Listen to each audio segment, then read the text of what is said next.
Khallikote BJP सक्रिय सदस्य सम्मेलन अनुष्ठित। खलिकोट निर्वाचन मंडली स्तरीय बीजेपी सक्रिय सदस्य सम्मेलन खलिकोट स्थित मर्दराज कल्याण मंडप ठारे अनुष्ठित हो जाइछि। घुमुसर आसिका जिला बीजेपी सभापति विजय कुमार स्वाईं अध्यक्षतार अनुष्ठित कार्यक्रम में आसिका सांसद अनिता शुभदर्शिनी पट्टनायक, खलिकोट विधायक पूर्णचंद्र सेठी, जिला साधारण संपादक अनिल कुमार पंडा, वरिष्ठ नेता अरुण कुमार पंडा, कोरानाथ स्वाई, जिला संपादक यज्ञ नारायण दास समेत 7टी मंडल सभापति मंचासीन थिले।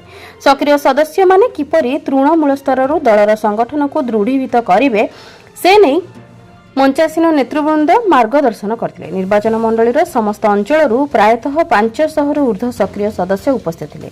एबे अनेक नूतन कर्मकर्ता दल में सामिल होथिबारु अनेक भविष्य दलर विभिन्न पद पदवी भूषित हेबे, तेणु सेमानंकु मार्गदर्शन कराइबा आवश्यक। एने सांसद अनिता शुभदर्शनिक और विधायक पूर्णचंद्र सेठी कौन कहिसेंती आसंतु सुनिबा। देखो कोटी ना कोटी गत दिन मानक सरकार साधारण लोक पाखे पहुंची पारि आज जिते बुलूची कोटी ना कोटी लोक सांसद को विगत दिन में देखी भी पारि ना।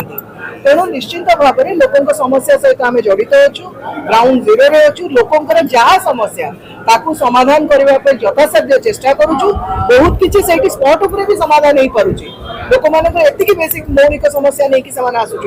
तेणु निश्चिंत भाव में संगठन को सुदृढ़ करूँ, लोकों पाखे पहुँचू, लोक मत देकर आमको आज ये बसई। तेणु निश्चित भाव में भल पाइबा आगे आम मैंने नतमस्तक। आमर दीटा कार्यक्रम रखीचु आम गोटे सक्रिय भारतीय जनता पार्टी सक्रिय सदस्य सम्मेलन एवं ता सहित आमर आज डॉक्टर आम्बेडकर जन्म जयंती सप्ताहव्यापी आम जो पालन करूँ 19 तारिख में आम खलिकोट रे रखीचु आमर आस्का मंडल कार्यक्रम।